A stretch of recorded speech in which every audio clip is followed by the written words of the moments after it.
Hello, everybody. Andy Jacob here with the DotCome Magazine Entrepreneur Spotlight Series. Welcome back to the show. We have a great show today. You know, Microsoft is in the news. It's everywhere. I mean, they're really doing a great job. And of course, there are certain people leading the charge with something we call Microsoft Solutions. We're going to be talking to one of those leaders today on the show. His name is, of course, his nickname is Sly, but his real name is Sylvain Lafond. And I love that name. Try and say that 3 times. That's a great name. And of course, he is the founder and leader at Vokeso. And he's been working successfully in the ERP industry for more than 20 years. And he's really gained valuable insight, experience. He's got a notable following, an international career. We're very excited to have him on the show to talk about what Vokeso is doing. And of course, specifically with the Microsoft solutions, there's so many new things going on in the field right now. Sylvain, or Sly, is one of the leaders.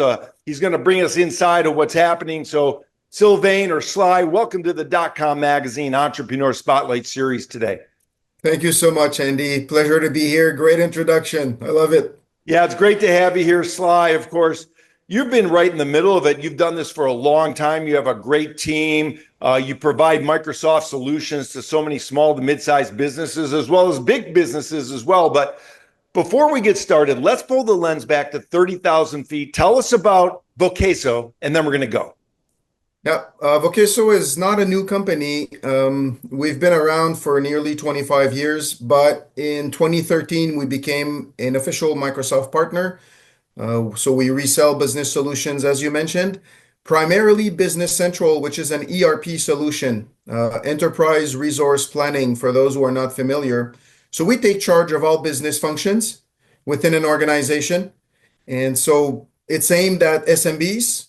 And that's what we do. We offer all of the solutions on the Microsoft stack in the cloud, but we help companies improve their business processes and operations. Yeah, of course, Sly, your main objective is really to support businesses throughout their entire digital transformation, what I call their evolution, because all companies, all entrepreneurs are going through an evolution, and you help organize companies for success. So let's talk about it a little bit. When somebody reaches out to you, Sly, they say, hey, we've heard about you. We've heard what you could do. We've seen you on the speaking circuit. We've seen you at a seminar or saw your company at a conference. What's that first conversation sound like with this potential client that gives you a call? Yeah, usually they call me because they're in pain. They're struggling with their their business. They've most likely outgrown the existing solution, or perhaps they don't even have an ERP. They only have an accounting package and Excel spreadsheets left and right, and a ton of other small solutions that don't exchange data and don't talk well to one another. So they're looking for an integrated solution. They're looking to improve their operations, business processes. So they need help. They don't really know what they're getting into very, very often. It's the first experience. So when that happens, I tell them about my book that you see behind me on this side right there. And we accompany them from that point on in deciding if Business Central is going to be a good fit for their business. Yeah, I love it. You mentioned the book. We're going to put another screenshot of the book up on the interview, but why was it that you wrote the book? What was going through your head? Did you sort of want to say to yourself, hey, I want to demystify maybe Dynamic 365 or something prior? And what was the thought process behind writing the book? To be frank, it's to, establish myself as an expert and to give Vokeso good exposure. But that being said, in my daily work, when I talk to other entrepreneurs and business owners, it's like I said, often the first time they select and implement an ERP solution, they might get the help of a consultant, but sometimes not. They're afraid. We hear a lot of horror stories and implementations gone wrong. They don't know what the steps are, the language, the acronyms we use, and all of that. So my goal was to help educate them, which is what I do in pre-sales with people, but it's nothing like reading a book to get the full spectrum of the concepts and the steps required to implement and use a good ERP going forward. Yeah, I love it. I want to talk about the pre-sale because you become known as offering this great sort of consulting, even before you bring a client on in the first or second or, the first time that you're actually engaging with a client, whether it's a day or a week or a month. Where does that come from? Why do you love giving this great advice to people even before they even hire you? Does that help you sort of close the deal, if you will, or put yourself in the position to have some sort of some honest conversation with your potential clients so that they understand that you know what you're talking about, your team will back it, and then you're all about them, right? Yeah. Well, first, we're customer centric, obviously. If my customer successfully implements Business Central and they attain their goals, I get an ambassador, I get referrals. So that's very, very important for us. Our success is dependent upon our customers' success. I've also been a teacher in my early days, so I have that inclination to help people and to transfer knowledge, which is another reason why I wrote the book. I like transferring knowledge and sharing what I've learned. And it's part of my daily operations to help people. It's I've read a lot of books, and if you've read Give and Take from Adam Grant, the giver part I think ends up working in your favor in the long term if you're just there to help people and move them forward. So it's all of that makes me do it the way I'm doing it right now. It makes me who I am, I guess. Yeah, I love it, Sly. You have a process, of course, when you bring new clients on. One thing that you're very big on, and of course, you're a prolific writer, you've got a great blog, a lot of people read it, is really sort of thinking about mutual planning, I'll call it. In other words, you talk to your clients and you want to plan and organize the control of your offering so that the engagement works for your clients. You want to have a collaborative deployment. Is that one of the secret sauces of what you and your company do? Well, that's a very interesting and good question, Andy. First of all, you need to implement what the customer requires. So defining the business requirements is crucial to a good delivery. We have a methodology to implement. What elements of the methodology make sense and can be applied in a particular customer's context? Very, very small, tiny business, you're not going to produce as many documents and deliverables, perhaps as working with $100 million company. So that's also part of being flexible and adapting to the customer's needs and making sure you end up delivering what they really need. So analyzing their business processes, their company, and making sure you give them what they require. Yeah, Make I sense? love it. I love it. Yeah, that makes sense, Sly. And of course, one thing that's interesting when I look at what you do, we look at all the testimonials, all the people that love what you're offering. There is an investment to be made to hire your company. However, you bring such cost control and management opportunities and benefits to your clients that I would imagine that it's really a cost benefit analysis for your clients. And oftentimes by hiring you, they're able to save and maybe even increase their ROI on their full suite of services, right? Agreed. We don't just implement or configure the system. We provide advisory consulting as we do that, so they can improve their processes. And I don't think you should see an ERP system as an expense or as overhead. It's actually an asset within a company, because it does help improve processes, but it might also help you reduce inventory levels, which brings more money in the business, lower costs of operating, and all of that is ROI once you're done implementing and stabilizing the system after a few months. So an ERP system nowadays, I think, is a must for a modern company, especially with the advent of artificial intelligence and business intelligence. You need to have all your data centralized so it can be used for decision making. Yeah, Sly, I'm glad you brought that up. We talked pre-interview about AI and how it's changing so many industries. You work within a lot of industries. I mean, we think about manufacturing, we think about production, we think about all types of industries. Is there a sweet spot for what you do, or do you handle all industries and you just put them into your process? We're pretty generic, but half of our customers are manufacturing companies. We do have some distributors and service companies, which is what we do. So a service company, professional services, if they come to us, we understand their daily lives. And that's usually what we do. But once in a while, we'll get something funky, something strange, different, such as working for Intelcom here in Canada. They're an Amazon delivery service.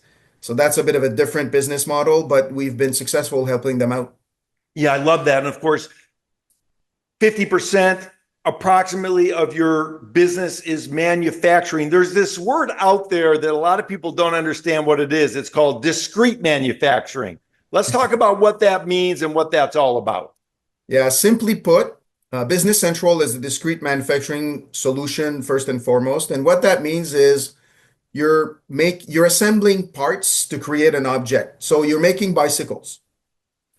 If you're by opposition of process manufacturing, which we find in the pharmaceutical industry, food and beverages, chemicals, where you're applying a recipe, you're making cookies or pizza, and it's a different approach, whether you assemble parts to create something or whether you mix stuff up and test the quality and heat it and so on and so forth to create your product in the end. Yeah, I love it, Sly. Of course, one thing you're a big believer in, because we've read some of your posts and read more about you, obviously, prior to the interview, you love data. And if I'm an executive or I'm on a management team and I'm saying to myself, man, I just can't get like key indicators that are really meaningful, or I'm not getting accurate readings of what's happening in my system or in my business, I've got major problems. And one thing you really help your clients with is sort of real-time information, which enables your clients really to do a lot more in a very short amount of time to be able to make decisions to improve their company. Is that right? That's correct. Using different tools that will retrieve data from your ERP, mainly, not only that, but it's a great source of information, of course. Tools like Power BI. You can create reports, dashboards, and provide real-time data information to customers to help them make, good decisions and quickly. Some customers might take a month to close their fiscal month in the last period. With a good ERP system in place and good processes, you get your data much quicker, and then you pull it out and create KPIs with Power BI. You're a happy camper. Yeah, I love it. So I want to stay with manufacturing for a minute. I know a lot of people in the manufacturing space. I've helped a lot of companies in that space. And one thing that everybody talks about is production time. What's happening? How do we track inventory consumption? How does your system and your program sort of approach that? Because I would imagine eliminating, a lot of paperwork that slows down production is one of the keys of what you're able to offer your manufacturing teams or groups. Indeed. Business Central will allow you to capture consumption and time and declare production at the station, at the workstation, in front of the machine. Your operators have the ability to do this.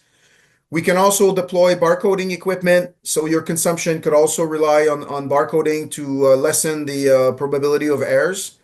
And ultimately, we can connect to your machine and pull data out of the machine into Business Central so you don't have to do a lot of data entry. Yeah, it makes sense, of course. And obviously you get hired for large engagements, but you also offer, because you understand some clients need sort of to be able to pick and choose which one of the programs or which one of the Dynamics 365 Business Central offerings you have. And it's almost like an a la carte menu as well. Is that the way you offer it? Yeah, we often work time and material in this industry, but the last few years, we've created fixed bid implementation packages.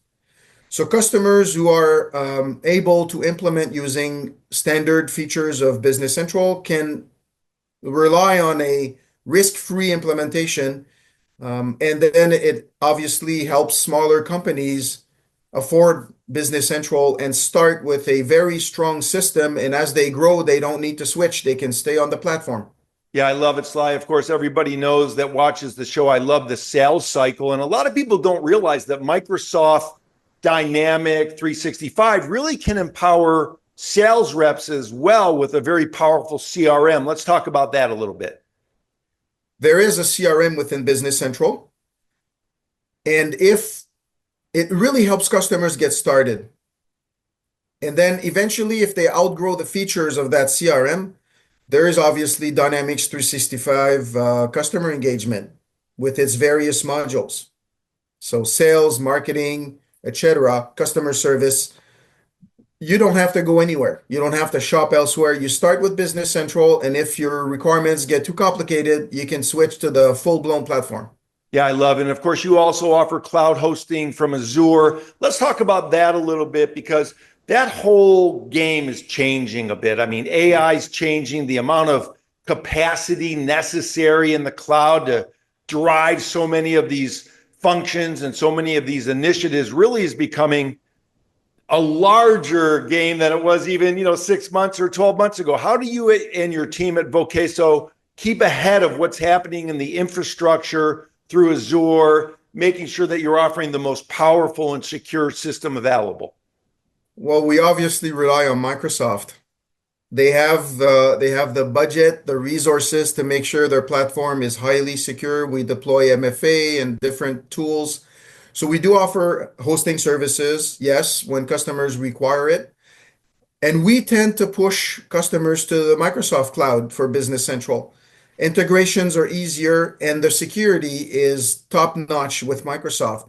Um, no one is ever protected from a human mistake, but system-wise, it's pretty robust. So we try to stay up to date on the latest technologies and what Microsoft comes up with. They often generate recommendations, and even through their systems, they will let us know when something is not quite right so we can be on top of everything at all times. Yeah, I love it. I want to ping back to your book, ERP. Of course, I'm going to read the book. Hopefully, you'll send me a free copy, but I'll certainly pay for it. No problem at all. If we think of sort of a couple main ideas that you're trying to get across with the book so that people really can understand it, for the people that aren't going to buy the book from watching the interview or they're just watching this interview now, can you share with us some tidbits or some key points from the book that maybe would resonate for people watching the show? That's a bit of a tough question because let me start by saying the book is created or has a few sections, okay? And the sections follow the regular selection process and deployment of an ERP. So the first few chapters is how to choose your ERP and why do you need to switch, and what's happening that you would decide to get on that bandwagon. The second section is once you've selected a solution, how to plan your project, how to make it happen. And then we go into execution. And finally, there's a few extra topics talking about artificial intelligence, manufacturing, like differences between discrete and process. Ultimately, what I think I'd like people to get out of this is that, yes, you can. So it is possible to successfully implement ERP if you follow the steps and if you do it right and you make sure that you don't leave any stone unturned, because it's a tough thing to do. It's very difficult, but it is doable. Yeah, I love it. And With of the right course, partner, I guess. yeah, it's great. And you need the right partner. And one thing that I am aware of that I really love, and maybe if people watching the show, they want to reach out to Slide to talk more about this in person, but you have this thing called the Vokeso formula. And I love that so much. It's the formula, sort of like I love the idea of a formula. If I'm a business owner and I'm a C-level executive, when I reach out to somebody for help, I love the idea that not only do they have a formula for success, but then they're going to take my specific needs, put it into their formula, build a platform based on what I need, based on what their proven formula is, and it comes together in a beautiful, neat bow. Let's talk about the Vokeso formula and how you came up with that idea. The Vokeso way really is accompanying the customer in the selection process and the pre-sale cycle. And once we start implementing, then it's our methodology that takes over, which is inspired from Microsoft SureStep. But over the years, we've added some elements and tweaked it a little bit to so that it fits our personality as an organization. So when you first contact me, we'll discover your requirements. We'll probably have a demo or two, and eventually I'll write a proposal for you. And once we get going, then we'll go through the steps of the book, plan, execute, and apply the methodology to make sure we successfully do it. I love it. I love it. I know we've only scheduled a certain amount of time. I already know I'm going to bring you back on the show because there's so much to talk about the evolution of AI and how it's changing what we talk about with regard to ERP. Before I let you go, though, I want to talk about entrepreneurship. Obviously, you have a great team. You've surrounded yourself with talented people. You've been in business for many, many years. And we have younger entrepreneurs, Sly, that watch the show. And maybe they're hitting a tough time in business. Maybe they're freezing in the frame a little bit. Could you give some advice to the younger entrepreneurs about building their business and what it takes to keep on going as an entrepreneur? Yeah. Well, first, don't do it for money. Do it because you're passionate about what you do. Do it to help people. Do it to bring value. And so you might want to start by reading Simon Sinek's book, Start With Why.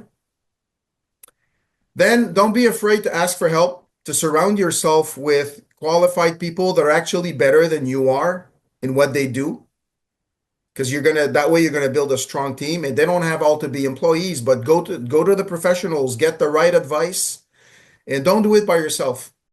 That's great, Sly. And of course, one thing that you've really made a mental note of, an area that you've made a mental note of for many, many years to stay on top of, to learn about, to continue your education about, is leadership. And I love that so much. So for the younger entrepreneurs, you just gave some great information. Let's talk about leadership, generally speaking, from your perspective and how important that is to not only be a great leader, continue to learn to be a great leader, and also build a great corporate culture. Thank you, Andy. I like that question. Well, if you want your business to grow, I think you need to indeed bring or create a very strong culture, and you need to grow as a person. Individually, you need to become a better person to help your company grow. What I've done myself is I devour and I consume books at a high rate. And so I've read a lot of books, great books like 7 Habits of Highly Successful People, and that has elevated me or given me great tools to become a better leader, better entrepreneur, better boss over the years. And I highly recommend that every single business owner and every single person go on that journey of improvement, of self-improvement. Big payoff at the end of the process. Yeah, that's great advice.